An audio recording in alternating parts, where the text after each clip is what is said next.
to Brainiac's court this afternoon. Okay. No, I would rather go do anything else. I don't want to see Brainiac in a tennis outfit, Jake. Come on. What? You don't want to see Brainiac in a tennis outfit? What's tennis outfit Brainiac?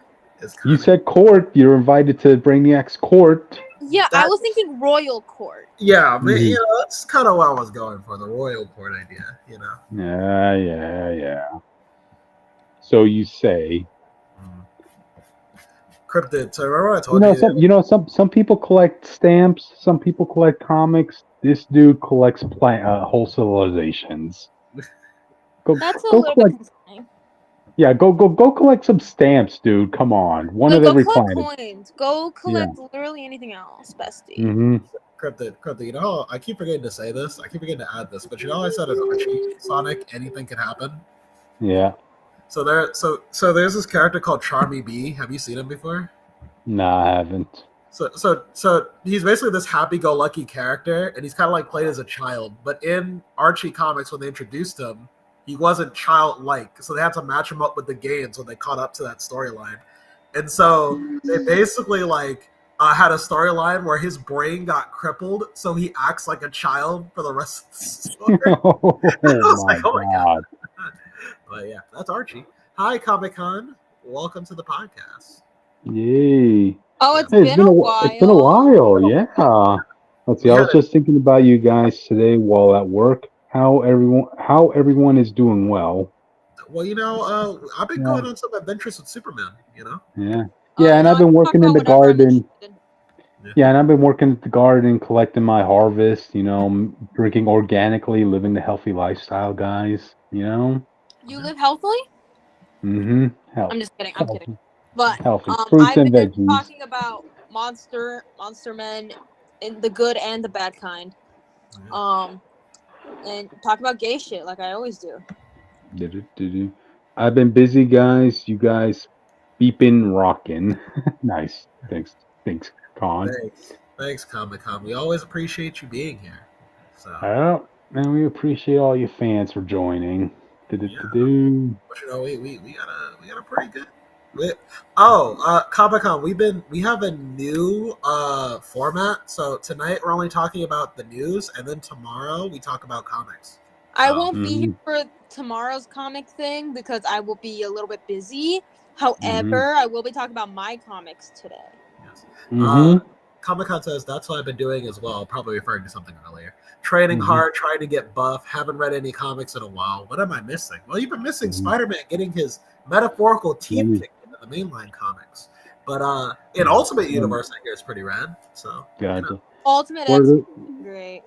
Word of advice, Comic-Con: it is easy to get buff. It is a pain in the butt to keep that physique. Yeah, I know. That's a hard part. Yeah. Really happy to hear from you guys. Looking forward to your comics, Witch. Huh? No, I mean that's what Comic-Con's saying. Rich, can you see the comments when they come in? Yeah, I do. I just wasn't paying attention. Okay. Because I've been seeing a lot of people being like, "Rest in peace," and I'm like, "Yep."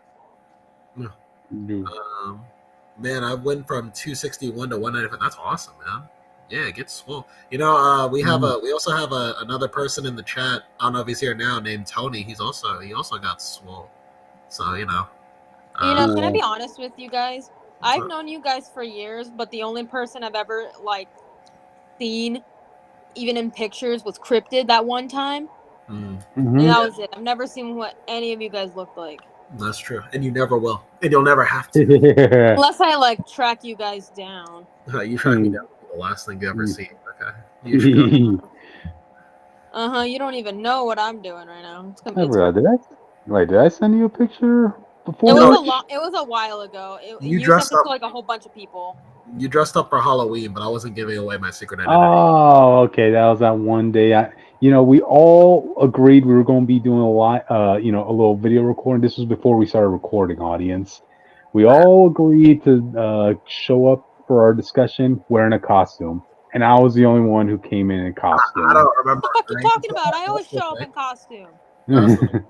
No, I was literally the only person that night who wore a Capwolf costume. Audience. I know which I probably. drew you in the Capwolf costume. Okay. I know which. Two of us were kind of furries. I drew a Frankenwall, and I drew Jake as Tylenol, and not Tylenol, ibuprofen. No, Advil. My bad. Yeah. Mm-hmm. Comic-Con says he's trying to get his Captain America bod. Oh, there you go, man. A lot of potassium. Just look at the food pyramid. That's Captain America's daily meal intakes. There you go. But yeah, it's been 10 minutes. Audience. Okay. It has not. It's been almost 6 minutes for the audience. Gotcha. I'm not trying to be. All right. Well, with that, I guess we could start off tonight's show, and I'll start us off. Welcome to Comic Fanatic Live, the media news discussion week. You're here with me, Cryptid Zeker 415, here to talk about news and drink some organic tea. And right now, I'm almost out of organic tea. And it is I, Jake Tylenol, live from Metropolis, and I'm here to tell you, at least for today, it seems like xenophobia has won. So, okay. Next to me is Austin. He's a wall, so he doesn't really talk much. So, yeah, he's just chilling. Yeah, he literally told me before, he was like, "Can you put me under a sleep spell for a bit? I'll wake up later." And I was like, "Okay." Yeah, and he didn't really wake up, so we kind of don't know really what to do. So I'll reverse it later. Yeah, who knows? Anyways, I'm Richter, also known as the Witch of Jotunheim, pronouns they, he, and rest in peace, Billy Kaplan, but welcome back, Lady Oscar. Let's fucking go.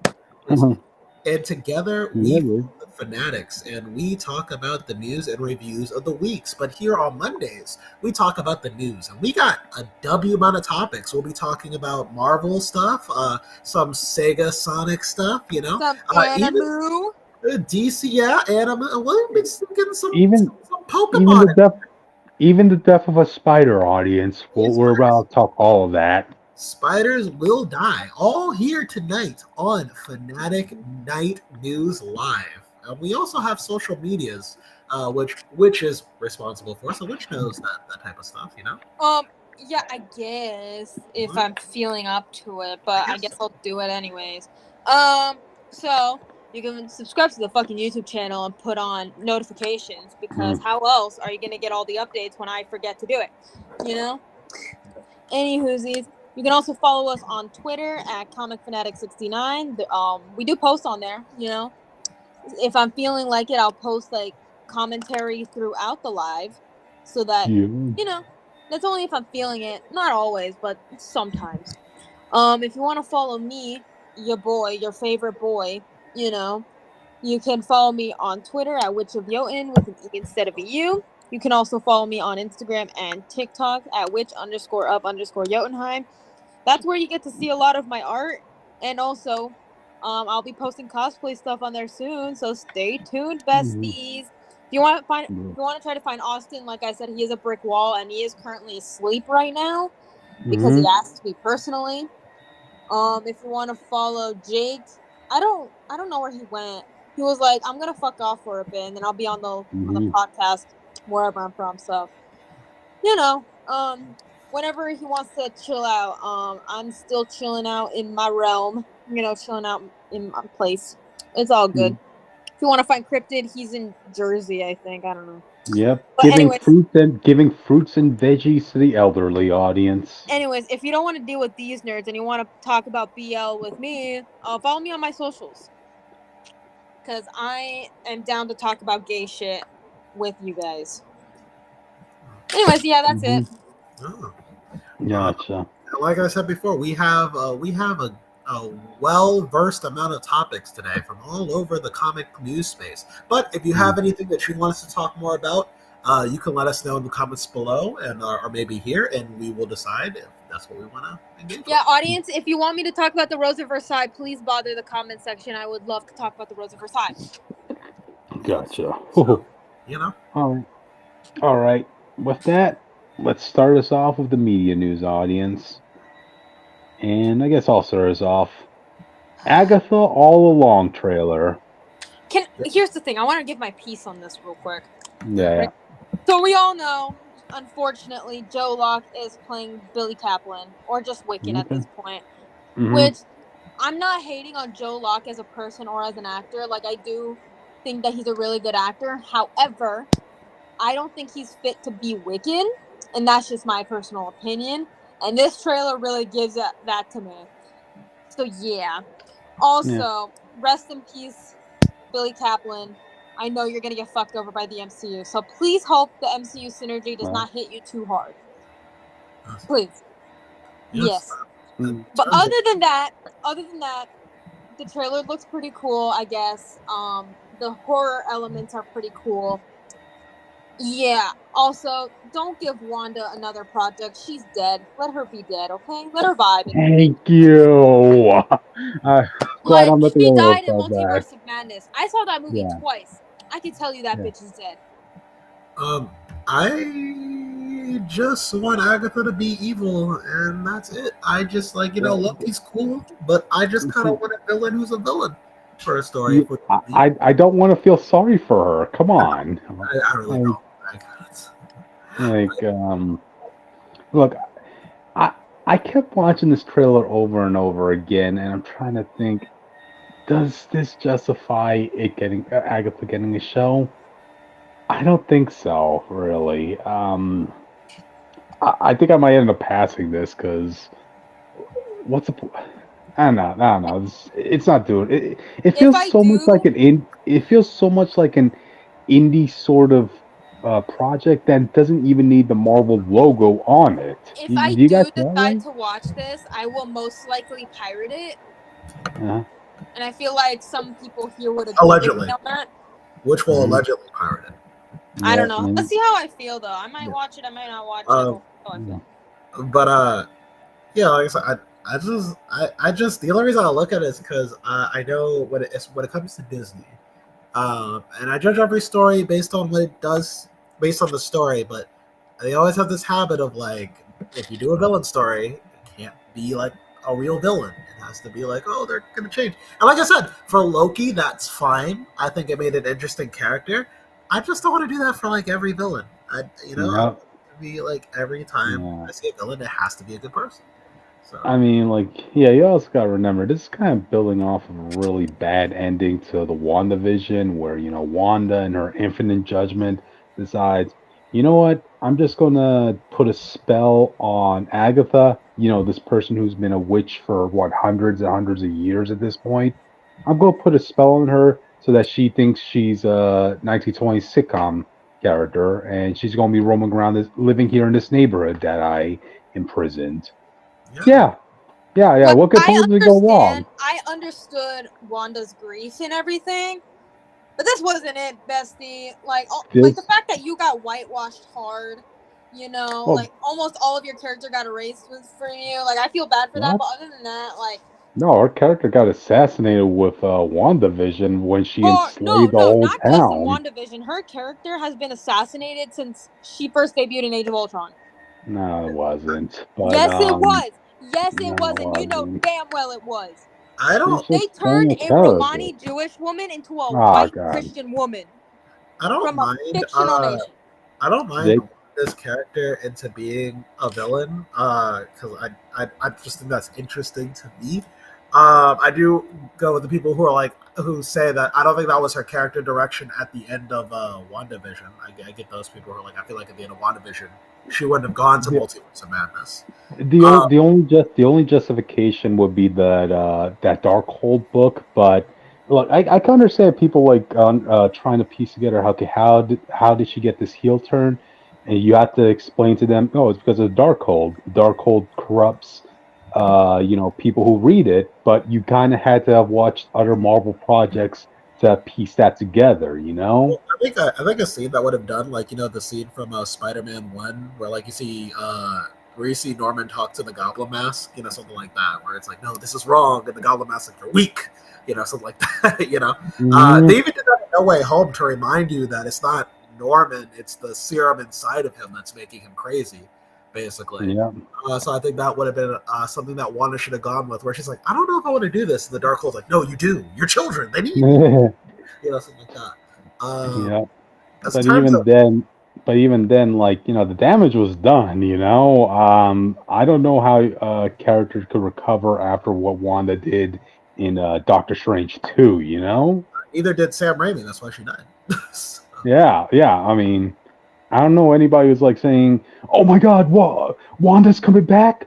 Oh, I'm so excited! This is so interesting." No, I mean, I their would, I character is would, pretty much done. I would know what to do with Wanda. Honestly, I think Yeah. if she does come back, she should stay villainish. I like maybe she does some good, but she's mainly like actually no, because she learned her lesson at the end of Multiverse of Madness. So I don't think that's hmm what she should do. So maybe just kill her off. Maybe just keep her dead. I don't think she should come back. So I don't know. yeah, I mean, I doubt they're bringing that Olsen actress back for this anyway, because it seems like she's okay with that being the end of her character in Doctor Strange 2. yeah, A like, lot of actors now seem to be okay with stepping away from the MCU at this point. these people have been playing the MCU since like I was a child. I don't. Yeah, A lot of them just like, you know what, I'm good. I want to do something else. So yeah.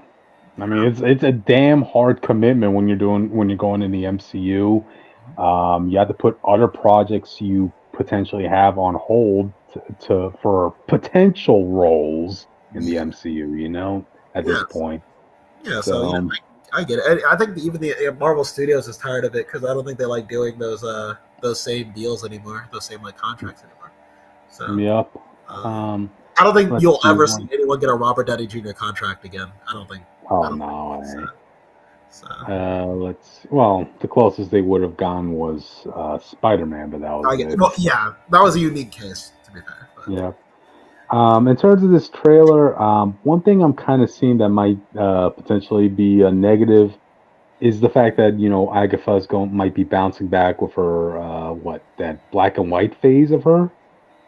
I don't know what that's about. What I mean, like I know where it's from, but I don't know like what's that. I don't know. Is she just gonna be swapping personalities or something like that? Maybe it might be Because that. yeah, because like that was a one-time gag that trended on media for a short while. Marvel, the catchy Agatha All Along jingle. I mean, it But was catchy, not gonna lie to you there. yeah. But if you keep going back to it over and over again, like it's not a joke that has longevity to it. You know Yeah. what doesn't have longevity to it? Your What? bullshit. There you go. That. But yeah, it's like I said, I'll check it out. I don't have any problems with trying it. It's just it doesn't. One thing that'll make me interested in this show Wow. if they bring in Peter Quill in this show. If they don't have Wiccan in it. Bring in Peter Quill because I want to see my Parks and Recreation reunion here. Oh, I see. If, and I highly doubt it, and I know y'all are gonna be like, whatever. But if I get a shaman or talisman cameo, I'll be pretty okay. They can't bring in Alpha Flight in every MCU. Yes, they project. can. If there's a can't. will, there's a way. You could bring in like a couple characters. There's a reason why the team doesn't get together often. Mm-hmm. It's because it worked better in other places. That's true. Let's see. What else could we drag from this trailer? I guess if you like The Exorcist. The horror elements are cool. I like the horror. Wait, what's this rated? I forgot. I don't remember, and I don't care enough. It's gonna be family friendly enough because it's from WandaVision. They want people from WandaVision to watch it. So. Okay, and you see now that's kind of like funny because by the end of this trailer we saw like something really horrific, like Exorcist style, but now that we have to remember this is a PG-13 at best. Yeah, 13. It's gonna be PG-13. Yeah. That's where Marvel usually stays. So. Gotcha. I feel like this should have just been an hour-long special. That's it. Probably. Yeah, I think that was a takeaway from when they did Werewolf by Night. I was like, just do more specials. You don't have to make like a whole show. Dude, don't get me started. Bring on the specials, baby. Mm-hmm. Specials are usually better, at least from what I've seen. Gotcha. But anyway, any final thoughts before we move on? Go play Valkyrie Connect. Don't watch this show. Yeah. Whatever. Okay, so all right. Next up is you, Jake. Yeah. So, so Shadow the Hedgehog is a character that has been a well, not a main staple. He's been a iconic rival of Sonic's for years. But now Sega, probably because he's getting a movie soon, has decided to finally dig Shadow outside of their character grave and put him in his own game that he has to co-star with Sonic in the remaster Sonic X Shadow Generations. Now, Sega also, for every game they've ever made since Sonic Mania onwards, they like to release little animations and shorts that show off the character and promote the game. And Shadow's getting one called Shadow the Hedgehog Dark Beginnings, basically. Um, this story will take place before the events of Maria's death. Maria! Maria! And it will Mhm. show Shadow on a mission to save Gerald Robotnik from, well, here's an obscure character for you, a Merle, who is a robot that in the future Sonic and his friends will take care of and raise like a child before Sonic has to kill him, put him down like Old Yeller, basically. Okay. But back in this time period, a Merle was just a mindless robot, and so Shadow had to take him on the arc to save him from Gerald. So, but yeah, this the animation looks pretty good for the most part. I think the only thing I did like about this teaser trailer is Shadow's running animation. It looks like really bad. Like I don't know how to explain it. It looks very goofy. So, but other than that, it's gonna be 3 episodes, fully voice acted. It's gonna come closer to the fall. I'm assuming after Deadpool gets released, it has its media shine. That's where we're gonna start seeing some things from the Sonic movie 3, and therefore this Okay. this thing as well. Cryptid, there are a lot of people who are upset because Sonic movie 3 trailer has not come out. People behind the scenes have seen it. Like there are people who've gone to events and seen it, but like the general public has not seen the trailer. Wow. The movie's coming out in December, and we're like a couple months away from it, and still no. Nah, it's not coming out in December at this point, man. No. I think what's happening is that they're worried about Deadpool. That's what I think it is. What? How is that? Because I think they know that Deadpool is going to be like take away all media attention because Ryan Reynolds is a marketing genius. Okay, he's really good at it, and it's going to be the biggest movie of the year. So why compete with Deadpool and just wait for Deadpool to come out, do its thing, and then you start releasing your trailers when you're the only other movie left that people care about? Basically, I think that's the marketing strategy. Maybe I'm conspiracy brain. I think that's what it is. Basically, rolling the dice there, but okay. I think it's the only explanation. I don't know. And you know what?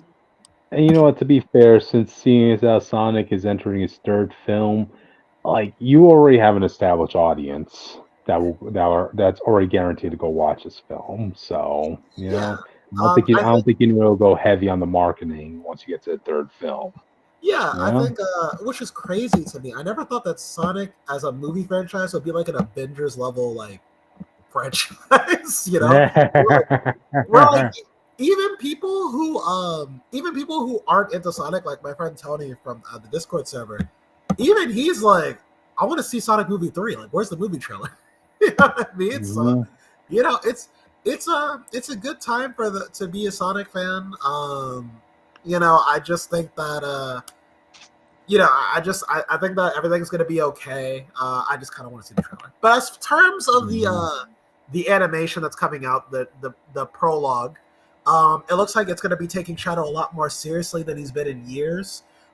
Focusing more on what makes Shadow a compelling character, as opposed to him being an edgy rival for Sonic.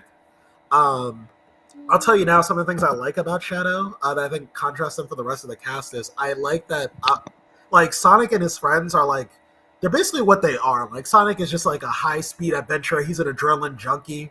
You have Tails. He's just a nerdy, shy, but he likes building stuff. And you know, Amy's like, you know, the crazy girlfriend who loves Sonic and everything. But he has Shadow, and he's like, my friend was shot by a gun. You know what I mean? Like, nobody came after me. You know what I mean? Like, he has like real stuff, like, you know, real enough stuff in this very cartoony world. And I think those nuances make Shadow stand out from the others. So that's what I kind of want to see in these shorts. I want to see the nuances of Shadow's character. I don't want him to be like just a carbon cutout of a trope than the other. By the way, that works for them, but for Shadow, it's a different story. So, you know, like I said, I'm excited to see this animation. This is done by which you might know this studio, Studio Gigax. Gynax? Gygax, yeah, I think that's how I pronounce it. Been a while since I've heard that name. Yeah, I forgot what they normally do, but Evangelion, Penny and Stocking. Yeah, I guess so. But yeah, so you know I'm excited for the animation. I'm excited for the game. I think well, I don't care about the remaster. I want to play the Shadow levels that they're adding onto the game. So you know, yeah. But yeah, Shadow Generations Dark Beginnings. I'll keep an eye on it and I'll review it on the channel. So there you go. Gotcha. Yeah, I wish I had more meat in this topic, but the only person who would be Austin, but he's not here. I mean, we can always skip it. Yeah. For next week. Oh no, I was talking about the Sonic topic. Yeah. Oh, I thought you were talking about the other topic. No. Yeah. All right. With that, I guess we can move on. Jake, are you familiar with this topic? What's going on? I could tell you a little bit. I mean, I don't care enough to talk about it. I didn't know why Austin was so interested in this, but I'll bring it up. From my understanding, there is a petition to cancel Assassin's Creed Shadows. And that's all I know. It's just because of the I'm assuming it has to do because of the Black Samurai in there. But he was a real person, dude. Yeah. I have heard people saying that, like, whether that person was actually samurai or not. What the fuck does it matter, man? Yeah, I personally don't care. I don't because know. Whatever term you're gonna find cryptid, it's basically a part of the samurai thing. So I googled this shit myself because I could do that. I have access to the internet. Yeah, yeah. Like I said, I don't really know why people. If you're going to a petition to cancel a game, that means you have no faith to a video game. It means you have no faith that the video game won't succeed. Yeah. I think if you think that it's obvious that this video game is offensive in some way, then people just won't buy it. If it's a problem. I know it could be a bit more nuanced than that, but I mean that's just kind of where it comes down to me. If this is such a problem, it won't sell. So I don't know. Vote with your dollar, not with the petition. The petition's not going to do anything. Ubisoft already paid a bunch of money to get this game off the ground. So, that's what it is. How many millions have they already spent in all the what you call the photorealistic faces and all that stuff, and they're just going to cancel this game because of a petition?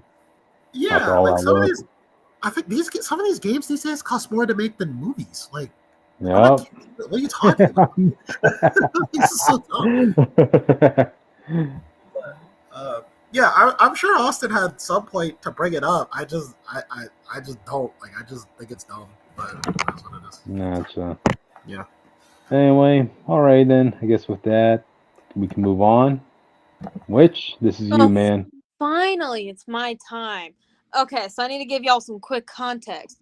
So the show RWBY, RWBY, was created by a company called Rooster Teeth, right? They have a YouTube channel, they have their own website, you get the gist. So I believe this year they shut down Rooster Teeth after over a decade. I believe over 2 decades, right? No, roughly. Shout out to Rooster Teeth. Which, can I interject just for a little bit, just quickly? Yeah, I guess. I've been a fan of Achievement Hunter and by extension Rooster Teeth since I was a child. I dropped off of them a bit. I think a couple of years after Ray left. But when they shut down, I was like, oh my god, it's like over. Can I finish? Yeah, I just want to bring that up, but yeah, go ahead. Alright, so I've been watching RWBY since Volume 2, right? So when I heard that Rooster Teeth was going down, I was like, oh shit, what's gonna happen to all the shows, especially, RWBY, because it's their most popular show. So we waited in hell with 2 L's, not 1 L, 2 L's specifically, to see what's gonna happen. And then we got news that they were gonna be at Anime Expo this year. So we're like, okay, we're getting some news, you know. And then we learned, according to one of the voice actors and also one of the showrunners, that RWBY got bought out by Viz Media, so they are going to be continuing with any projects regarding this project. Mm-hmm. So, yay! It's not in hell. Just kidding. It's still in hell, but not as much. Yay! Everyone say yay! Oh, yay! Wow. Okay. Very enthusiastic, guys. I'm very proud of that. I did a whole bit. Okay. I know, but I was kind of expecting more. I gave a yay. Yeah, but it doesn't sound like you're fucking interested. The only person who watches RWBY other than you is not here. Yeah, that's the thing. Oh man, now that I think about it, this was Austin's night to shine, really. Like a lot of these topics seem to be he would have given more life to it, you know. So. Yeah, well, he had the life too, so you know. Mm-hmm. But besides the point, I'm glad that RWBY has a safe home with Viz Media instead of Crunchyroll, because Viz Media has not let me down yet.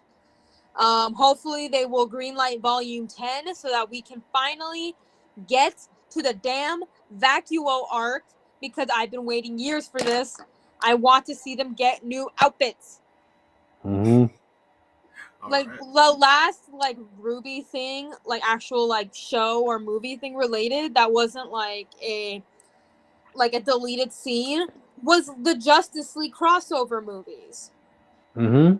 That's all we got. And I'm like, weren't those terrible or good? I don't know. They're fine. Okay. The comics had a lot of fun beats. Yeah, it's you know. Okay. I've seen worse. I think the comics were more enjoyable. Really. Yeah, we got a really funny panel of whatever the hell his name was. Why am I blanking on his damn name? But besides the point, please give me the next volume. We are almost done with the main story. We just need to get to Vacuo, which we are already here. So, come on, Viz, do me right. Keep the voice actors. Keep the people working on the show. Maybe add like a couple of other writers too, so that, you know, it's not ass. You know? Because don't get me wrong, I love RWBY not just as much as the next person who likes RWBY, but sometimes that writing is not that good. Like, part of the reason why I stay is for the music, you know? Like, but I hope that even though it's a Bonner new company, they can still do it justice. Because, yes. There's not a sacrifice that I won't make. I will risk it all to keep you safe. Okay. Cool. I guess, yeah. You introduced me to that song. How did you not pick up on it? Because I have you talking on one end, and then I have a game playing on the other end on autoplay. But besides the point, I hope we continue getting badass music. Get some cool fight scenes. I know they're not doing mocap anymore, but imagine if we got the mocap back for the fight scenes. That'd be cool. Yep. Get some cool Monty fight scenes. But like, yeah. When I saw that news, I was like freaking out. I was like a mix of laying in bed and also getting ready to go do things because, you know, unfortunately I have to leave the house every once in a while. But yeah, yay. Please give us volume 10. I swear to the gods. At least give us 12 volumes and I'll be set for life. I'll be set. Yeah. Because I was a little bit scared. Not gonna lie to you. I was like, oh no, please don't do this, please. But yeah, no. Yeah, we good. We're doing great. We're getting there. Anyways, Team RWBY forever. Please give me more Ren and Nora. Just give me more of the characters I love. Bring back the rest of Team Sun and Team Coffee, please. It's been a while and I have not read the books because I don't read books often.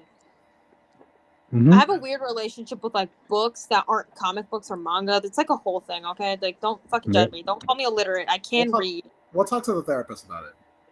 Yeah, I know I have issues. I think it's potential neurodivergence, but you know, I don't know. But anyway, besides the point, I'm excited for the future of RWBY. Yeah, Please greenlight volume 10 and I will be happy. Yeah. Yeah, Viz, make Witch happy, Viz. Yeah, don't fail me now, okay? Don't fail me like how Crunchyroll has failed me. Mm-hmm. By not putting more older anime and more gay shit on their fucking thing. Mm-hmm. Jesus Christ. I just wanted to watch some older anime, man. It's not gonna kill you. Mm-hmm. Anyways, we can move on. That's all. All right. Okay. All right, I guess it's my turn. Listen, it's a whole new journey for Liko and her Sprigatito. I don't know how to pronounce this Pokemon's name. In Pokemon Horizon. Sprigatito, man. Sprigatito, thank you. Yeah, so listen, I dropped out of Pokemon after Black and White. Really, Diamond? Yo, I dropped out after X and Y. Oh my god, you won up me there. You won up me there. I watched some of the other seasons occasionally, but I mostly dropped off after X and Y. If we're talking about seasons of Pokemon, it was really Diamond and Pearl was the last season I watched, I think, of Pokemon. I'm not really like a huge Pokemon fan, but I was like, Ash is gone. And I thought to myself, like, what happens after he leaves, right? Like, what do you do from there? So I went to go watch. He's like the road runner who finally, he's like the coyote that finally catches the road runner. Yeah, what's left for me in life? Like, so I'm like, so what happens next? And so I was like, so on YouTube, you can watch for free the first 2 episodes of Pokemon Horizons. And I was like, I'll give it a shot. Oh, I got time. You know what? Let me see what's going on. And so I'm watching the first 2 episodes. I like, oh my god, I was not invested when the episode came on. So basically, like, Liko goes to Pokemon school, and I understand that like the first episode of Pokemon has to introduce new kids to the concept of Pokemon, but I swear she's like looks like 10 years old, and she's just learning what a Pokemon is, or at least that's what they're teaching you in this school. They're like, Pokemon trainers catch Pokemon and battle people for the very. I'm like, what? What do you? Imagine going to school. The kids watch Pokemon because they know what Pokemon is. Yeah, imagine going to 4th grade and your teacher's like, well, 2 + 2 = 1 in this world, this crazy world. The president of the United States is the leader of America. Like, you just know these things. They even had like a ceremony where you get to pick your first Pokemon. So like, what I hated about the ceremony was that everyone in the class, there's like a big like pile of Pokeballs like neatly stacked in this little tray, and everyone gets to go up and they randomly pick a Pokeball, and whatever Pokeball you pick, that's your Pokemon. I'm like, that's kind of ass. Like, I don't know what's in this one. Imagine if you pick like a Magic Heart in this Pokeball. You know what I mean? Like, there are Pokemon whose beginning stages are ass, but once you level them up, they can be pretty cool. Just look at Gyarados and Milotic, man. They fucking cool as Pokemon. Yeah, Jake. You have to work up to be a Gyarados, man. Come on. You know? Listen, all I know is give me a Staraptor. I'll clean this whole region up with my Starly and my give me a freaking Palpitoad, and then I can evolve that motherfucker into a Seismitoad, and we good. Yeah, I mean, come on. It's I like love Seismitoad. Y'all are just being haters. It's like that car dealer from Transformers. Yeah, the driver doesn't pick the car, or in this case, the Pokemon. The Pokemon picks a trainer. Yeah. What you got against that, Jake? That was the idea, and so she gets a say the Pokemon again, please. Sprigatito. So so basically, okay, so Liko is a character where she's the shy girl who doesn't know what she's doing with her life. She's so innocent, and I'm like, man, I miss Ash, because like I don't mean like Ash from Ash from the later seasons. I don't know if you guys remember this, but Ash in the first season of Pokemon was kind of a menace in terms of his dialogue. He used to just. Jake? Oh no! All right. Can you hear me? Okay. Repeat the last sentence you just said, man. Yeah, I said Ash in the original season of Pokemon used to be like kind of a menace. Like, he used to. I don't know if you watched those clips where he's just kind of trash talking Misty, basically. So where Misty's like, oh, it looks like they need like a pretty girl here, and then Ash is like, oh, well, can you tell us where we can find one? He's 10 years old, Jake. Come on. That's a little shit, though. Yeah. I missed that. I miss when Ash used to have that in him, but Liko just kind of like nice girl, like, you know, she's supposed to be relatable, like, oh, I'm so shy and innocent, I don't know how to use my Pokemon, I want to be nice and everything. I was like, this is boring. But the first episode is basically spent with her trying to bond with say it again, which Sprigatito. and, You will learn. You will. I don't even know what Pokemon that is. Okay, the weed cat. Weed cat. Imagine this cat, but it's green and it has like grass on it. That's weed cat. Yeah, there you go. What I like about this though is that this Pokemon doesn't say its name; it actually makes cat noises. I'm like, oh, thank you, because I thought that was how dare that Pokemon stand out. It's true. How dare it stand where Pikachu stood? You know, Drake. You know, in future generations, we're going to get a freaking water cat so that we can have all three main starters being cats. You know that? Yeah. We can have Litten, Sprigatito, and then whatever the water cat is. Yeah. Yeah. Well, I guess that's for future generations, not my generation, because I'm not playing. But I will. Y'all are just haters. Well, listen. But so basically, the episodes kind of go like traditional. Like, she can't get her Pokemon to like her cat little person to just do the move that she wants him to do, which is like leafage or something like that. And I think I was getting bored. I was ready to turn it off. But then there was like this one scene where this guy comes into the school. And he's like this well-dressed, like, you know, teenage. I guess he's a teenager by this world standards. He comes in the room and he's like, "Hi, I'm looking for this student. I have my paperwork right here, so you know I'm not a stranger." And the teacher goes, "Oh, okay." And Liko comes in the room, and the teacher's like, "Oh, Liko, this gentleman was looking for you." And so Liko comes up and like, "Oh, hi. Did you want anything?" And he's like, "Yes. Your grandmother. She actually, that pendant she gave you, she wants you to come with us, and we're gonna give that pendant back to her, basically." And she's like, "Oh, okay." And so she goes to her room to get the pendant, and she's like, "My grandmother would never ask me to do that. Also, I don't know who this man is. I think this man is out to get me." And she sneaks out the window, and the dude goes up to the door, and he's like, "She knows." And then like this turns into like a SWAT team operation, basically, where like him and his team chase this little girl in the dead of night at this school, basically. And she is running for her life. Like, I think this dude sends out a Rhyhorn to try like grab this girl, basically. And I swear, if this was any other show, when this dude turned the corner, he would have pulled out a gun and shot this girl, basically. But nice, bro. But she's like running for her life. And then this guy on a Charizard comes in and is like, "Listen, I got your back. You need to get out of here." And I'm like, what is happening? And so she tries to escape while the Charizard guy is having his Pokemon battle. But she almost gets hit by a move. But the pendant activates this like force field around her. And I'm like, what is this? What is going on? And so she gets saved by this dude on the Charizard, and turns out like he's a part of this rogue like Final Fantasy type crew that owns like a pirate ship, basically in the sky, like a sky ship, basically. And the captain of this crew is a Pikachu. Which I thought, okay, that's pretty cute. But yeah, so like, and then like, so basically she gets lined up getting in this gang war with this crew, and the people who were after her called the Explorers.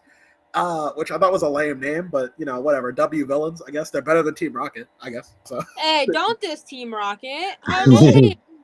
Listen, but yeah. So she winds up getting. So the second episode is just this chase between this pirate crew and the Explorers, and it's like really like I like the whole pirate crew that she's stuck with. I like Liko's reaction because she essentially realizes like, listen, they might have saved me from the Explorers, but they also kidnapped me too, and I don't know who these guys are. So should I I'm not going to just blindly trust them, basically. And I like, and so then she has to turn to the soft girl protagonist where she's like, "But I don't want Pokemon to get hurt because of me, so I'm going to give up and like throw away everything." Like, okay. I just know this is what. Say that again, Cryptid? No, I was like, okay. Yeah, so and this is Ash Ketchum, he would have swung. He would have said, Pikachu, let's go jump these people. But Liko tries to give up, and but our Pokemon won't let her. Her Pokemon named what? Which? Sprigatito. There you go. I'm gonna get so annoyed by saying this weed cat's name, so you better start learning it. Tito. Okay. Sprigatito. Sprigatito. So Sprigatito learns the move they've been trying for 2 episodes on Leafage, I think that's what it was called, and it winds up saving the day. But they get separated, so the explorers kidnap Sprigatito and separate the cat from Liko. And to that, I'm like, just use the Pokeball. Call the cat back, whatever. But that was only the first 2 episodes of the show, and now I'm hooked. Now I want to know what's going on. I thought it was pretty enjoyable in the second half. So, this show has been out for a while. So if you want to get into Pokemon, you want to get into this new era of Pokemon, I recommend giving it a shot. I know Witch will probably enjoy it more than me because I think this is more Witch's speed than mine. But I was hooked in the back half. So, I'd say if you're a my 10 Pokemon fan, you should watch it. So, there you go. Pokemon Horizons. Go watch it, audience. I can't catch all the Pokemon merch. Listen, when they do the Pokemon Horizons, just give me my favorites and we good, bestie. Cryptid. When they do the Pokemon Horizons movie, we will watch it together. Okay, we will watch it. We will pirate it together. We will watch it legally, YouTube.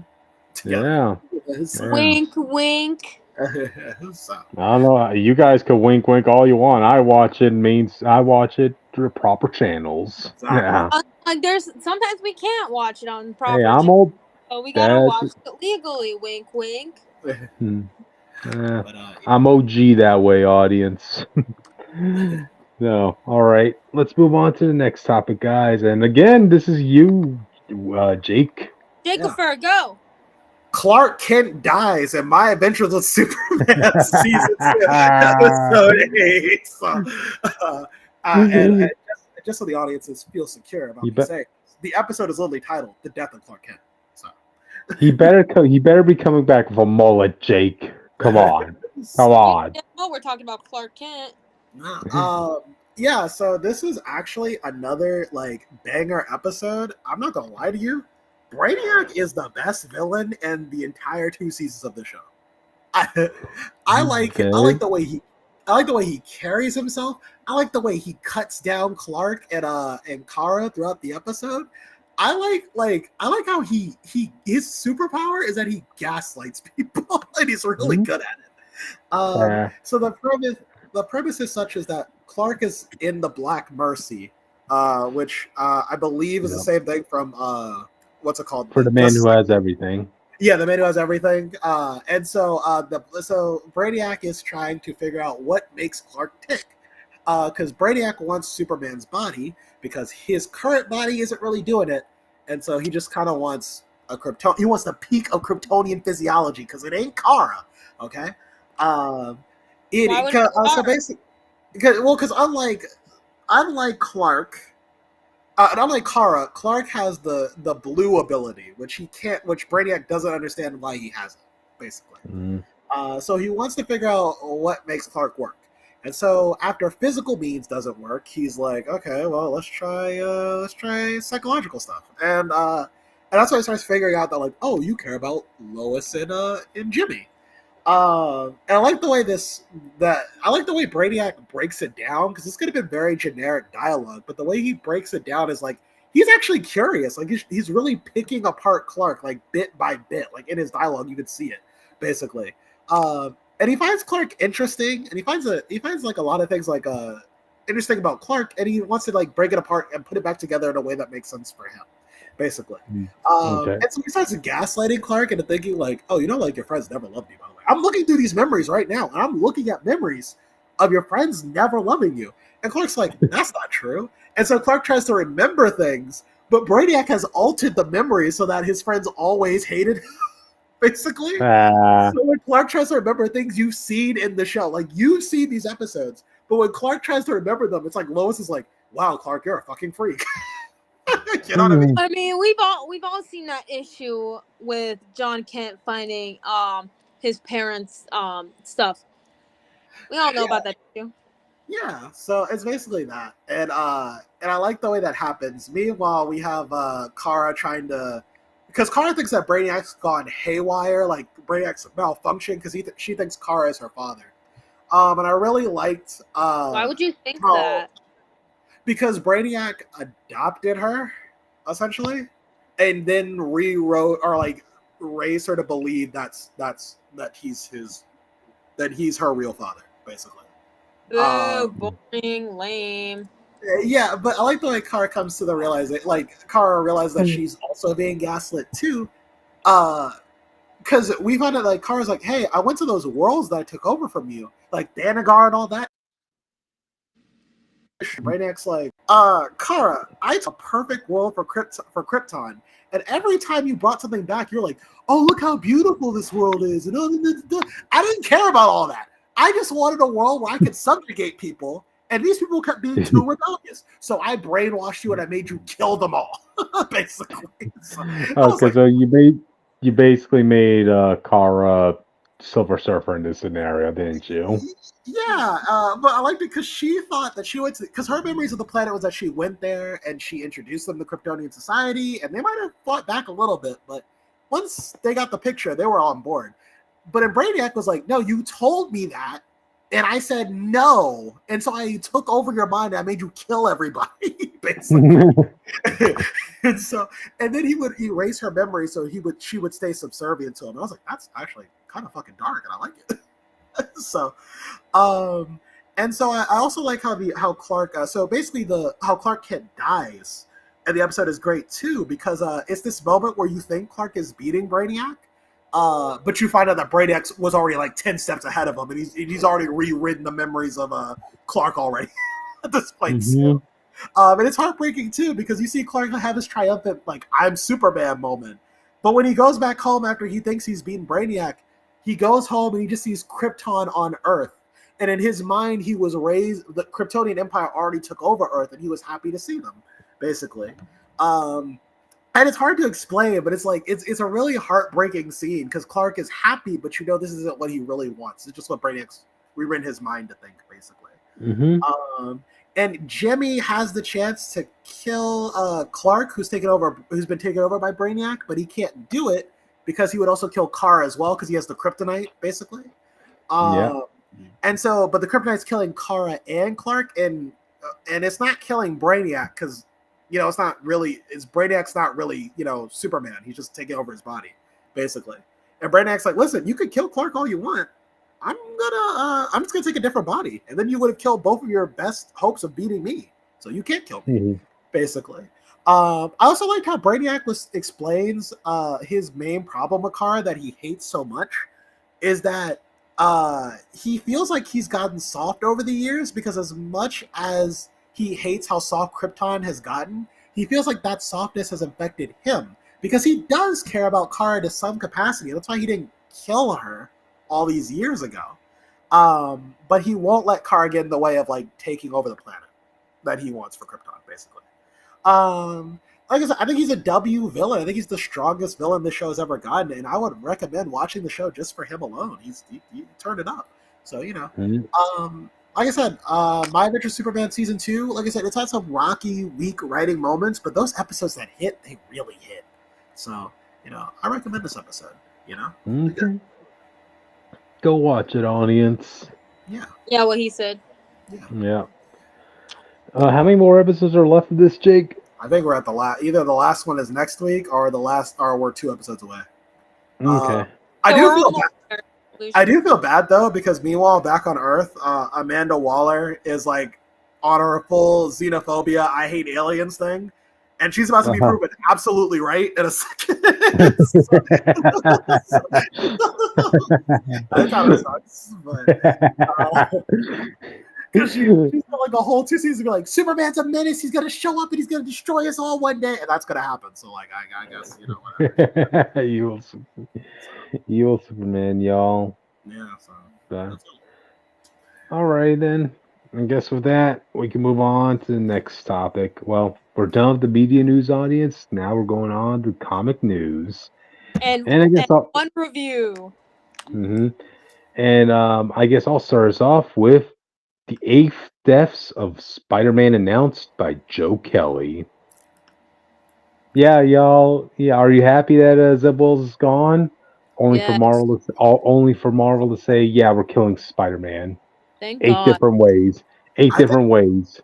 I think it's just clickbait because they know that that readers will just come see it just to see how Joe Kelly fucks it up. But they said it wasn't a coincidence that they used 8 deaths because hey, spiders have 8 legs. So what? Well, So Peter only has two arms. Spiders, markers. But you were saying something, Jake? I don't know. I feel like this is more unpleasant. I'm sure it's probably not as bad as people think. At least I hope so. I think it's a 10-issue mini. It was a 10-issue series. He couldn't finish it in 8. This is a terrible writer. We didn't give him No. He said 8 Deaths of Spider-Man and made it 10 issues. That's terrible. Editorial, blame editorial for that. Yeah. Okay. I don't know. I feel like 616 Spider-Man is kind of ruined. You have to build him up from the ground up. I don't really care about the character. Oh man. Yeah. All of a sudden, Dan Slott's run isn't looking that bad, No, I feel like he was the start of what will wind up being where we are now. I think that's what okay. But yeah, Marvel is making sure not to give out too much details on this. I mean, yeah, I'm sure we'll learn within the coming months what's going to happen here. But yeah, audience.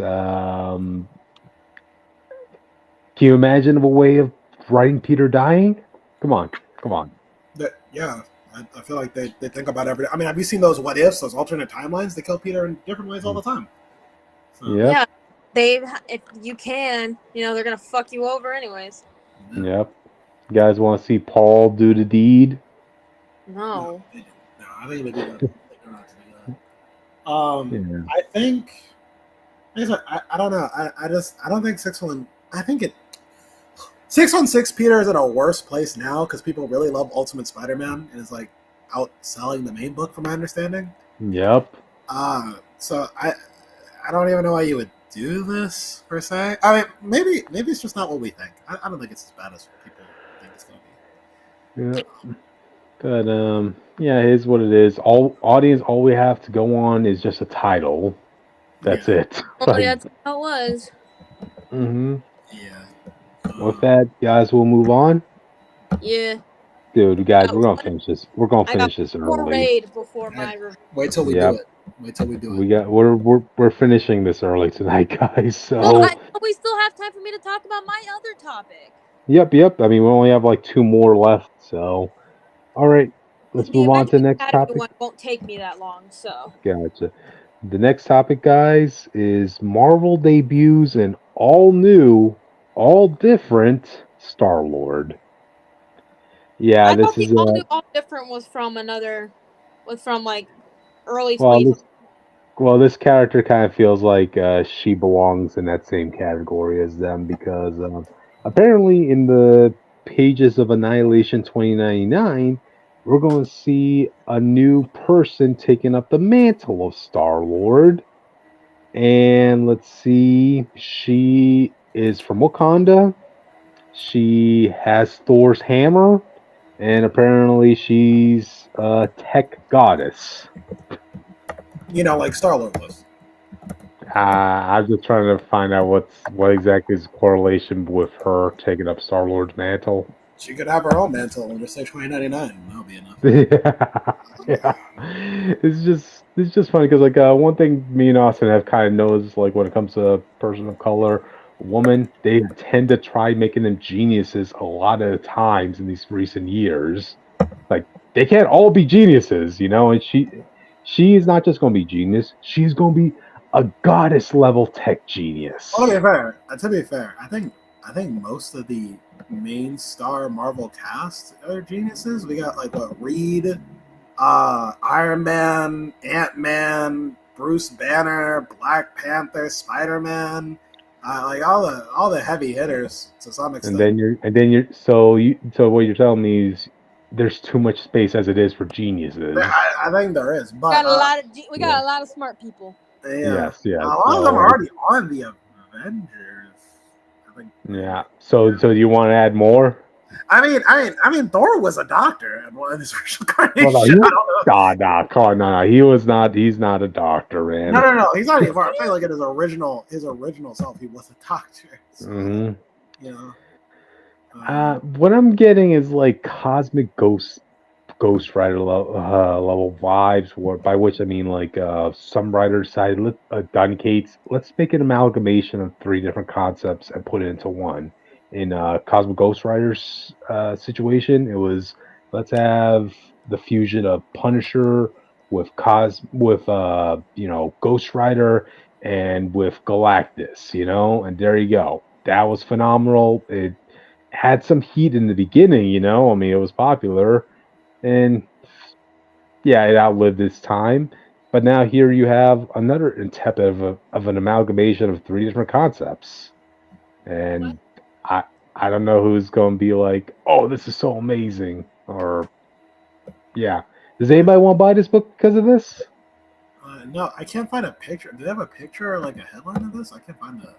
Yeah, I posted it on Top Topics. Okay, let me go there. I wanted to see what's going on. Peter Quill. She apparently is going to be taking on an evil version of Quasar in 2099. Quasar. Yeah. I don't care for Quasar that much. I'm more of a Marvel and Adam Warlock person, but that's just me. Mm-hmm. Gotcha. Jake, let me save you some trouble, and I'll send you a picture of her on our Discord. I see her now. Oh, you see her? Yeah, she looks nothing like Star-Lord. She doesn't even wear the Star-Lord outfit. Just call it something else. Dude, she looked. If I didn't know any better, this kind of looked like a Captain Marvel outfit. I mean, it's a good design. I'm not gonna say it's bad. I mean, at least from the angle I'm looking at, I don't think Star-Lord when I see this. That's all. Apparently, she's going to be distinct from Star-Lord by not having the hyphen in Star-Lord. Wait, there's a hyphen in his name? I didn't know that either. Wait, what? Star-Lord had a hyphen? I guess you learn something new every day. Am I right? Nobody knows that. Huh. Like I said, I'm looking at her. I mean, I just don't think. I guess the helmet. I guess it's futuristic, but.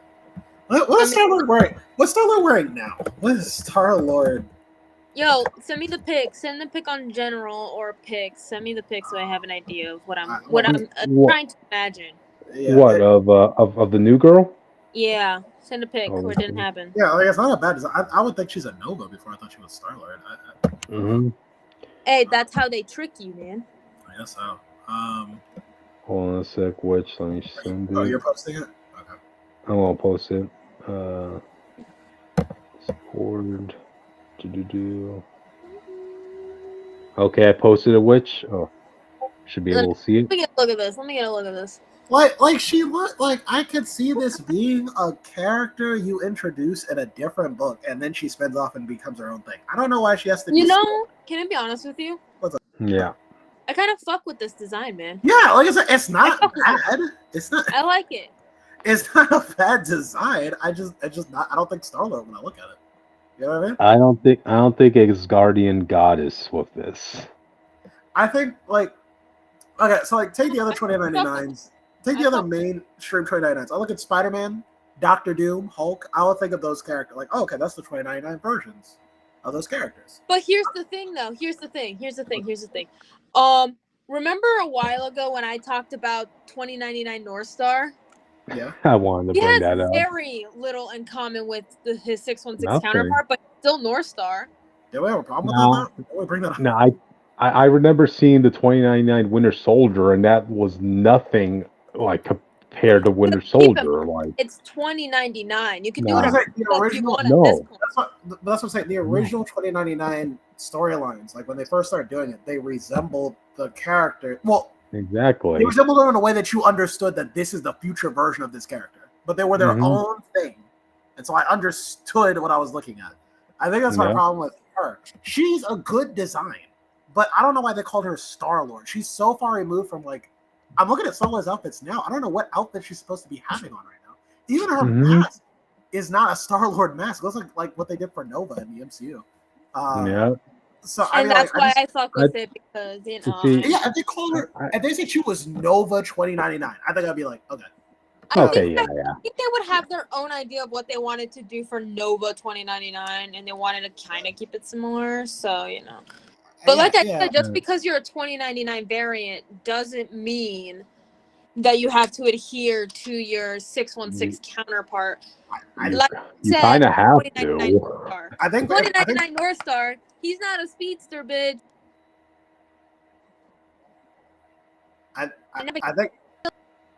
think for marketing purposes, you have to. And like I said, there's nothing wrong with her just being named her own thing or just a Nova. I don't understand why. Y'all are just haters. Y'all are just fucking haters. I'm not. Yeah, we're criticizing this, Witch. Come on, don't think negative comments are being hated, man. Come on. Yeah, you're being a hater. You don't want to give her a fucking chance. You just go like, Whoa, how does she relate to wait, this? wait, How does wait. she relate to Star?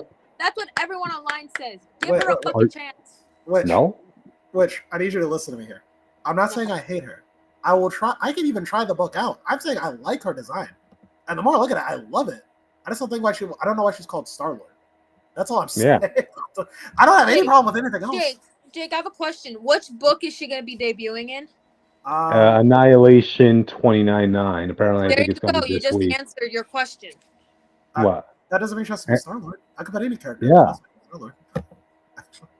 Like Spider-Man. Don't have to be exactly like your 616 counterpart to be using the fucking name. That makes no sense. Yes, it does.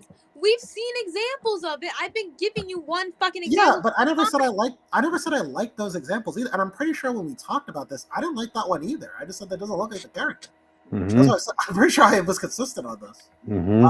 And also keep in mind, audience, 2099 North Star is more powerful than his 616 counterpart. Just letting you know. That's just fine. I don't know the story. I'm just going by design. And like I said, I have nothing against this design. She has a star on her outfit. It counts.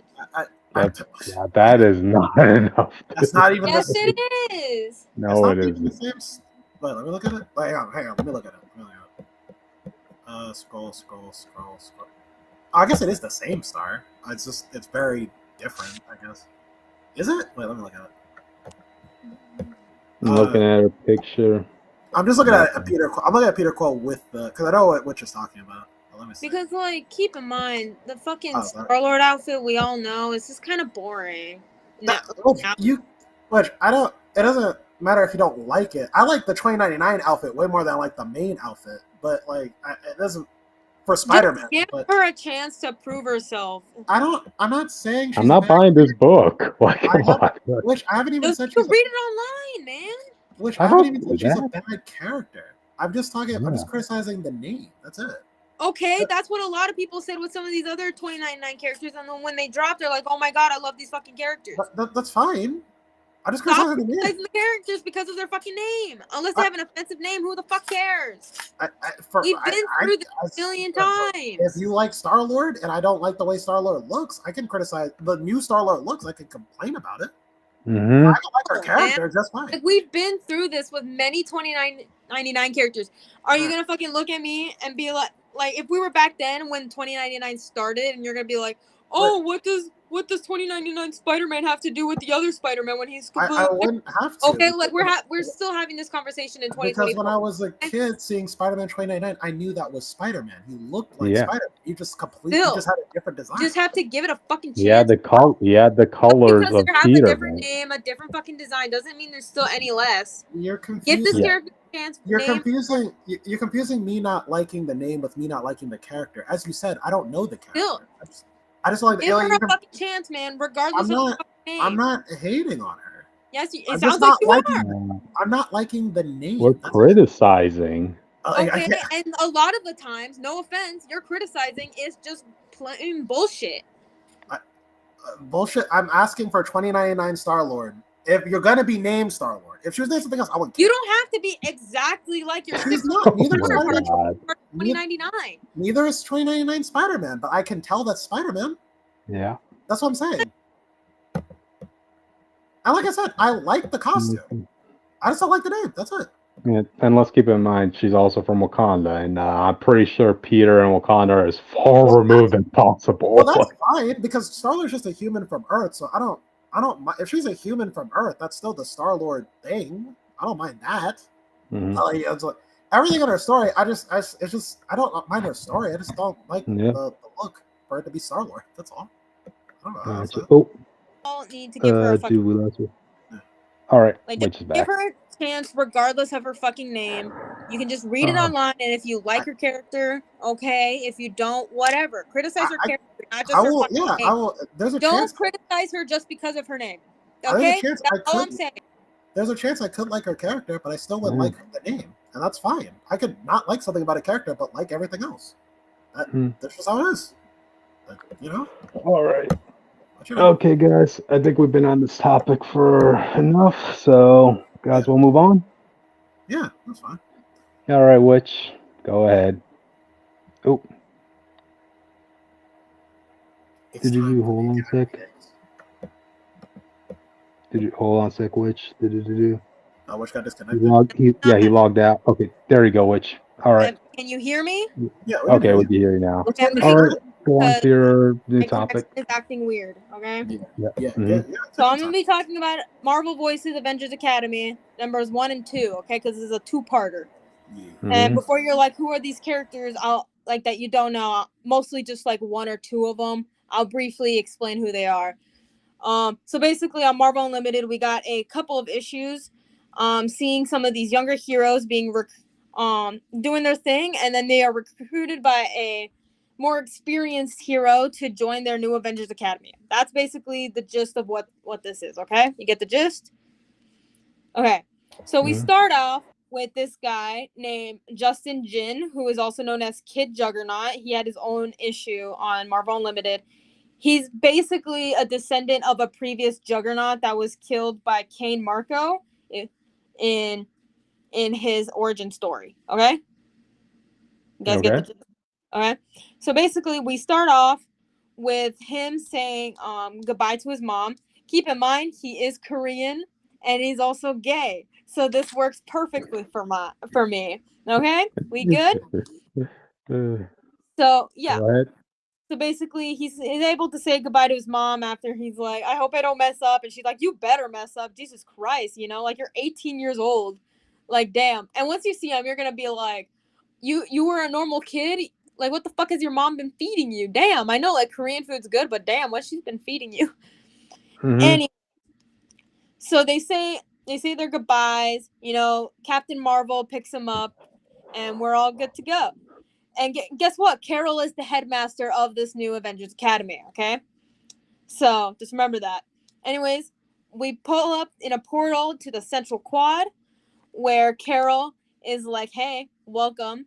This is for, this is all the gist of what you're going to get at the school, Like, you get to hone your gifts. You get to do all your shit, And guess what? Guess who we get we get 2 cameos in a lovely panel. Do you want to guess what the cameos are? One of them is Jake's favorite character. Jake. What's favorite? What character? We get a cameo from your favorite character. Reed? Yeah. Ironically, my favorite character because he's not. And also the best boy, Jeff the Land Shark. We also do get a Black Panther and a She-Hulk cameo. And a Spooderman cameo. I'll let you guess which Spooderman. But basically, Carol is explaining the gist of what the school's about, and how like the reason why they reopened the Avengers Academy was like there's so many new like young heroes, like they gotta learn how to do their shit. And she is sick and tired of all these new superhero kids running around, without opening a damn book. Spider Boy, And guess what? They will get an actual degree, okay? They will get an actual. To be fair with Spider Boy, he could have been recruited for Avengers Academy, but he was not, okay? He's just he already had 3 years of experience and training under Daredevil. I swear to the gods, let me move on. I do not have time for bullshit. Go ahead. Cool. So Justin is like, can I ask a dumb question? Where are we? And she's like, well, that's funny you ask. Because even though it seems like we're in one place, we're actually in multiple places, you know, because the true location is kind of top secret because, you know, we want to protect the kiddos as much as humanly possible. So you get a location from New York, the Savage Land, somewhere / nowhere, like in space. Like, you know, it's all good and dandy because basically they're able to do all this because of the Macron shard that Wiccan and some of, you know, his homies found in like a previous book. I don't remember which book. It does not matter. So yeah, we get a Wiccan cameo and a Shuri cameo. So slay. Also a Manifold and a Nightcrawler cameo on the same page. It's great. Mm-hmm. But anyways, she's like, oh, you'll get the hang of it pretty quick. And before she's able to like give him more of like an orientation and a tour of the place, she is called to deal with some bullshit, Avengers bullshit, because of Tony. And so she's like, okay, I gotta go deal with this. I'll be back in a jiffy, you know, like find your roommate Aaron, you know, like he's a scruffy looking kid, you know, you won't miss him. And Justin's like, what about? And she's like, in a jiffy, I'll be back, you know. And so Justin's just walking around, you know, as you do, and he pulls up to a chapel because, you know, why not? And he's like, yo, is anyone here other than a purple cat? And so Brielle Brooks, aka Bloodline, pulls up, and she's like, I'm right here. And he freaks out and turns into his Juggernaut form. And he's like, oh, I'm sorry, like I didn't see you coming in, I'm Justin.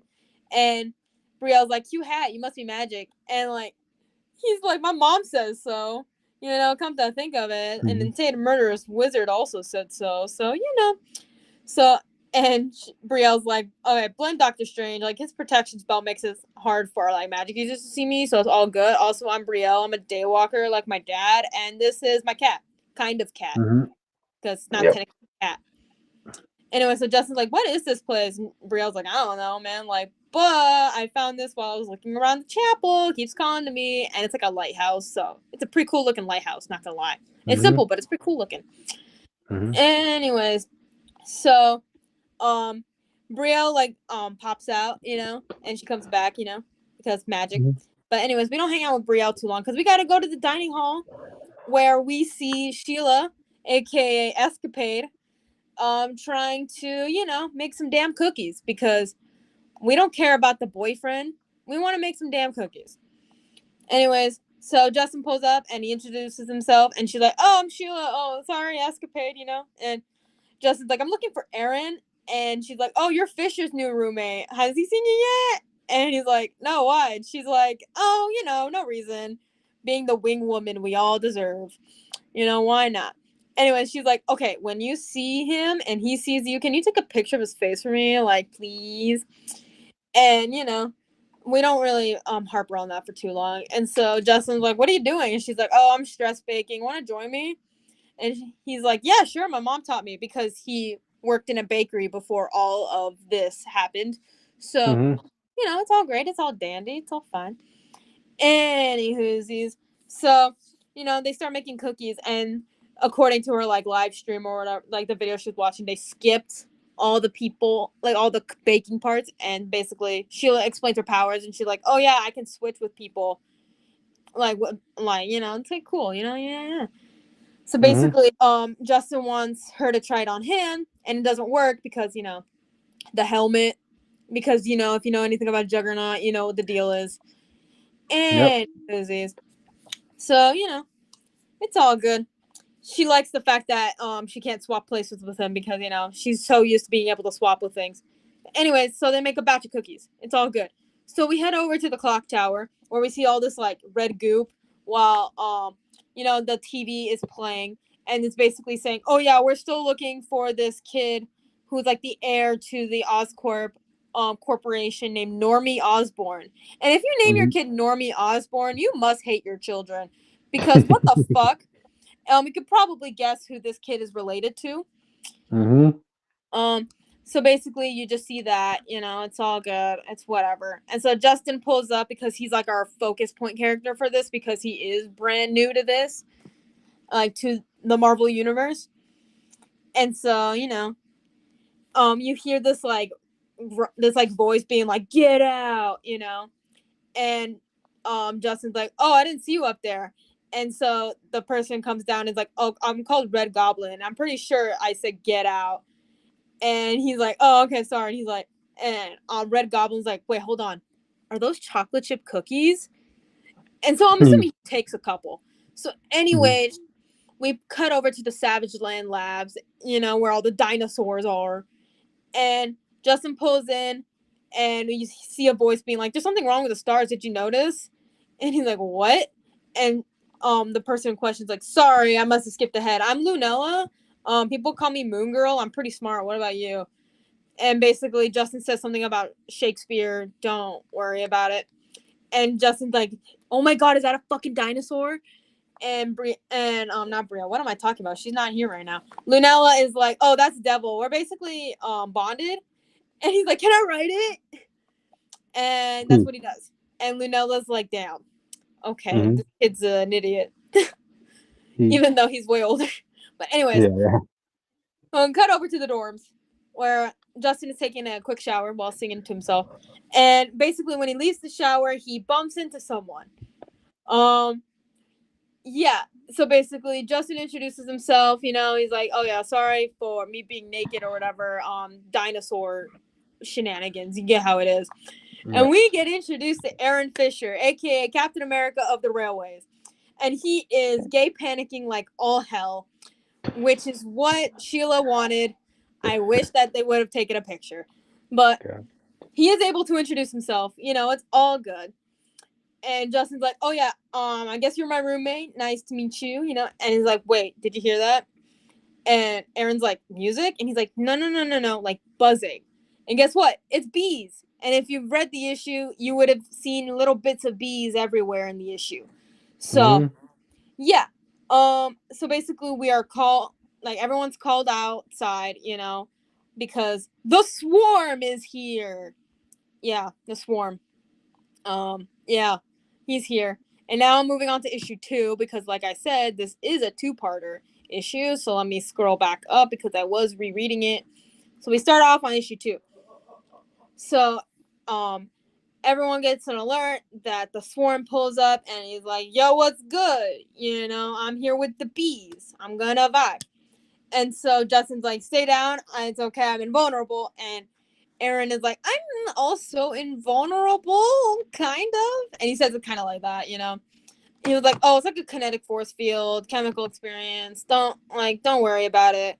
He's like, okay, yeah, no. And Justin's like, oh yeah, invulnerable and unstoppable magic ruby. So, I think both of us are fine, And like, there's like low-key flirting going on. And I'm just like, I already know they're going to get together. Like, we already knew this, Like, can we just like move it forward already? 3rd issue? Just kidding. Anyways, so, Justin turns into his Juggernaut form. It's all good because, they got to go deal with the bees. So they all head outside with the bees. And Red Goblin starts doing his thing, because bees. Escapade and Bloodline pull up, and Sheila's like, who is this guy? And Aaron's like, Swarm. He used to be a Nazi. Now he's bees. That's what he says. That's the actual line he says. And I love that. Anyways, so, they all check up on each other, being like, yo, is everyone okay? Anyone stung, And Brielle and Sheila are like, yeah, we good. Like, everyone's like, oh, we good. And then keep in mind, we find out that Lunella is allergic to bees. I don't know if that was just a new thing or if that's always been. I don't remember much on Moon Girl's history. I should really reread her books, but you know what? We'll circle back around to her books later. Okay, cool. So basically, before Lunella can get stung by a whole bunch of bees and have an allergic reaction, Aaron transfers over his kinetic force field to her to protect her. Because, that's what he does. So, in turn, that causes him to get stung by a bunch of bees.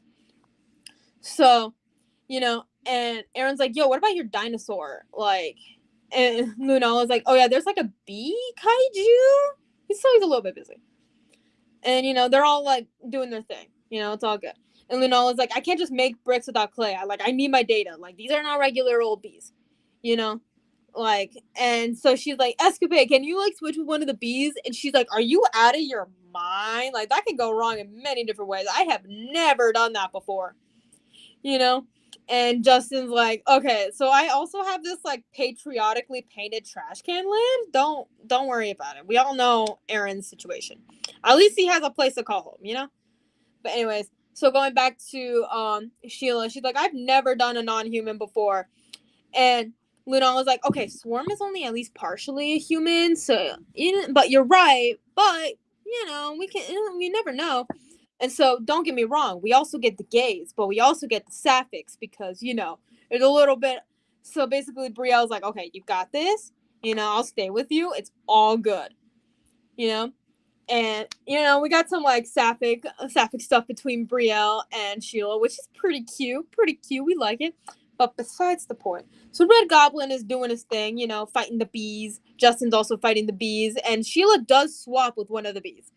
And it's not the most flattering thing I've ever seen, but it could have been way worse depending on the artist. Anyway, so Sheila's like with the body of a bee right now. She's like, guys, this is really like messed up right now. And they're like, and Red Goblin's like, even I think this is weird, and my pajamas are literally an alien. And Aaron's like, okay, it's time for plan B. We can't let Swarm have the damn school because you know how it be. No puns intended. Anyways, so Red Goblin's like, Cap's right, like it's too powerful in the wrong hands. Like, we gotta like disable the parallax thing that by disconnecting the Macran shard, So anyways, so Justin's like, oh, a magic crystal? I know about those. Like, I'm on it. And he goes to run down. He goes to go find the crystal. It's all good. So Lunala is like, okay, it's like I thought. They're being co-opted, but they're literally just bees. It's all good. So Sheila switches back to like her normal self. And she's like, like I hate, like my mouth tastes like I ate a vase of daisies, which I mean they are bees, so I don't know what you want from me. So basically, going back to that, so Red Goblin's like, how so? And Lunala's like, so I need darkness. So Brielle summons her little cat friend to basically eat the sun, not like permanently, but like temporarily. So that's what he does. So it's not like sun death and blood hunt, but it's like a temporary thing, So it basically causes the bees to go to sleep. And Aaron is low-key going through it because he just got stung by a shit ton of bees. This is not just like one or two bee stings. This is just a whole swarm of bees. I've never been stung by a bee, but I'm probably assuming that it must suck ass. And a whole bunch of bees died because of Swarm shenanigans. Shenanigans is not the word I would use, but you know what I'm talking about. So basically, Swarm just killed a bunch of bees because he could, and he's a Nazi. So Swarm is like, no, and basically just becomes a cloak and a skull with a whole bunch of bees falling asleep. So Red Goblin's like, did your cat cause an eclipse? And Brielle's like, he's not a cat. He just sometimes wears the face of a cat, And Red Goblin's like, I think I miss when I was the weirdest thing in my life. And it's like, if you're the daughter of Blade, like the Blade, you're not going to be the weirdest bitch here. Just remember that. Anyways, so Aaron's like, I guess we didn't need a plan B, but guess what? Justin's still going to go do the plan B. And like this little sequence of him going down the stairs is really adorable. He's like, okay, hyper powerful magic crystal. Like, I got this. It's fine. So he pulls up to the crystal. He touched the crystal, and he put into like this like magical like pocket dimension, and and basically it causes the stars to look like to show like where they truly are. So the stars look wrong, like Lunala has brought up earlier. The eclipse is gone, and yeah, it's all good. Anyways, we cut over to that pocket dimension where Justin's like, hello. When is this place? Well, no, Macran's saying that. Anyways, sorry about that. Like this, like pink lady pulls up and she's like, when is this? And Justin's like, it's now-ish. Like, who are you? And she's like, I'm a splinter of the order, like a sliver of the shade, a fragment of the line. When they lived, they called me Macran. So basically, that's just Macran in a human form. She's wearing like a really pink outfit, like a lighter pink freaking top, some like hot pink trousers and some like magenta shoes, like around that. It's very comfortable. It kind of reminds me of something that Wanda would wear, but like in pink. Anyways, so I don't know why, but Justin always introduces himself. He's like, oh, hi, you know? And so basically, Brielle and Sheila basically help Aaron get up because, you know, he's covered in bee stings. And like I said, killed a bunch of bees for no reason. Like, he killed a bunch of bees. Like, what did Swarm do? Why did Swarm want to cause bee genocide over here just to try to get rid of this one guy, you know? Like, you didn't need that to do that, but like, pop off, I guess. Anyways, so, you know, Red Goblin's holding the skull. Lunala's like, okay, Swarm skull must have been snuck in as a broadcaster somehow. Like, that's how the beast found its way into the school. And there's actually, we actually know who accidentally brought in the skull, but I'll get back to that at the end. Anyways, so we cut over back to McCran, and she's like, oh yeah, I know who you are. You know, the disobedient vassal of Sidorak, you know, Shark Child. It's all good. Anyways, you want to build something together? And so we cut over back to everyone else. And Aaron's like, is it bad? And she was like, oh, you look fine, just a little lumpy. And guess what Red Goblin does to the skull? I want you to guess what he does to the skull. Eats it? No, he throws it into fucking space, you dumbass. That's what he does. Like, he just throws it into space. I mean, like, you could have done Shakespeare with that. Anyway, so Brielle's like, hey, we don't know where we are, and you just toss it into space. And she was like, did you just kill him? And Red Goblin's like, I mean, he's literally just a skull, and I think he was a Nazi. Somehow I'll live with the crushing deal. Which, I mean, like, same, because no one likes a Nazi. But besides the point.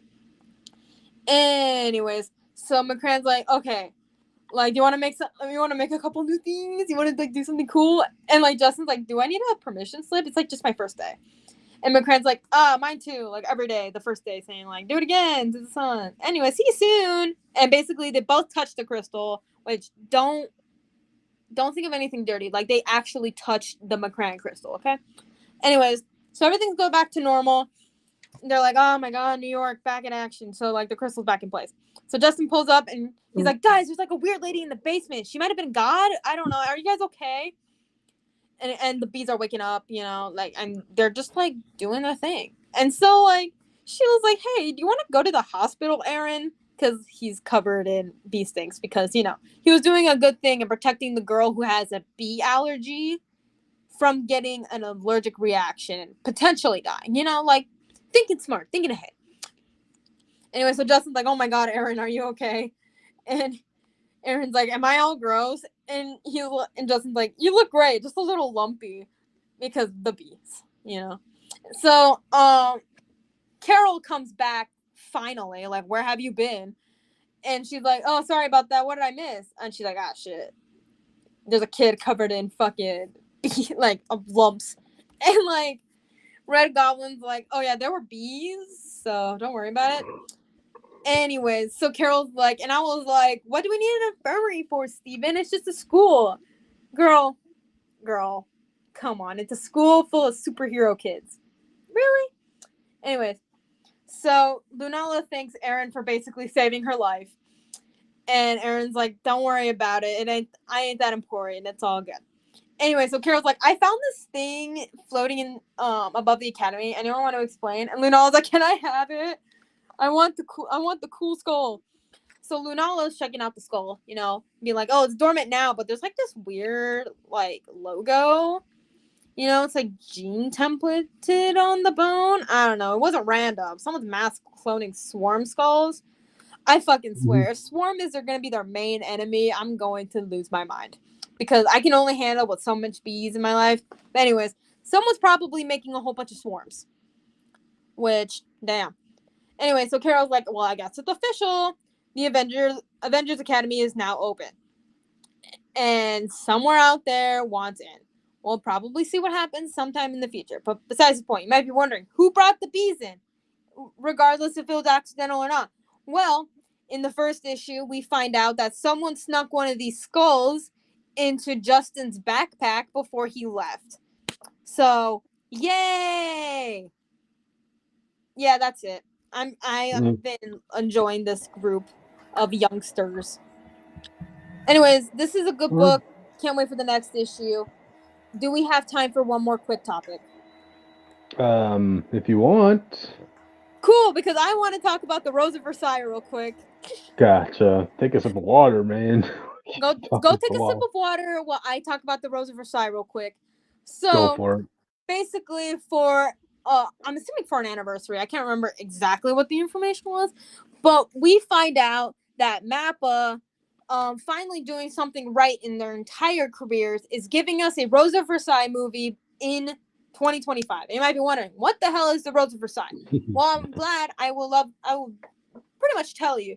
So if you know who Lady Oscar is, basically you got one of the main characters in this freaking thing. So it's part of the Lady Knight genre of like mostly shoujo. So basically basically you have a woman who's like basically like a knight character. So think of like Revolutionary Girl Utena, okay? Similar to that, but different. And apples.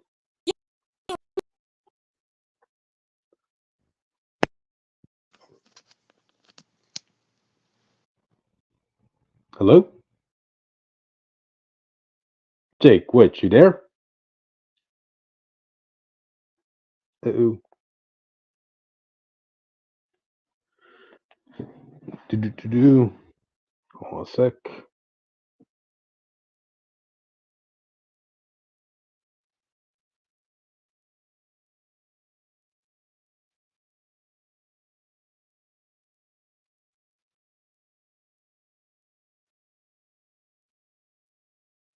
Witch, you there? Oh. Okay, Witch, you there? Said my Wi-Fi Witch, hates. Basically, like I okay. said, MAPPA is doing something right and giving us a Rose of Versailles movie. Which you cut out at some point. No Yeah, shit, yeah. Sherlock. You were All right, gone we're for trying to make sure you know. Shut up. Anyways, going back to it. Basically MAPPA's doing one thing right after canceling the Yuri on Ice movie after that was being in production hell for almost a decade. They were like, here you go, gay people, you get Rose of Versailles. And I'm like, don't get me wrong, I love the Rose of Versailles. Like, I started reading the manga and watching the anime, and it's pretty good, and I can acknowledge the impact it's had. You know, if it wasn't for the Rose of Versailles, we wouldn't have a lot of like specific animes that we have now, like an example, Revolutionary Girl Utena. And so they're making a movie. I'm assuming it's like a shortened form of like the show and like obviously the manga. And I don't know why, but every time they try to adapt like modern art style, like like a modern version of like older manga, which have a very distinct style, like mostly from like the 70s shoujo stuff, it just looks weird. And don't get me wrong, like I'm glad that they're not changing it too much, but at the same time, it's like it kind of looks weird. Like something feels off. And I feel like because they're trying to adapt the original art style in a modern lens, it just looks wrong, but not awful, because it still looks good because obviously it's MAPPA and they're gonna overwork the shit out of their workers. But like, if this movie is ass, I'm going to be very upset. But if this movie is good, I'm still gonna be pissed at MAPPA, but at least I can enjoy the movie, you know? Right. Hope I will finish the anime, the 40 episode anime before the movie comes out, because it's coming out sometime next year. So yeah. Stay tuned for that. So yeah, go watch the Rose of Versailles. Go read the manga if you want to see some cool some potential gay shit. They're gonna cut down a lot of it, and I hope in the future they do they do bring back some other older anime. Like I have like a small list of anime that they can do. Dark Cat, please make that into a fucking show. That OVA was awful. You know, the poem of tree, like Winds and Trees, you know, whatever the fuck it's called. I don't remember the English name. I never remember it, but gay shit. Dramatic. Right. Anyways, excited for this movie. It better be fucking good. That's it. That's all I wanted to talk about. Cool. Alrighty then. Wow. We got through all topics, guys. In less than 2 hours. I know, right? Austin was not here. Yeah. Alright then. Any closing thoughts before we close out the night, guys? I will not be here tomorrow. I'm going to DreamWorks Trivia. Gotcha. Well, okay, I guess with that, guess we'll see you all tomorrow then. I'll see you guys next week. Bye. All right, bye.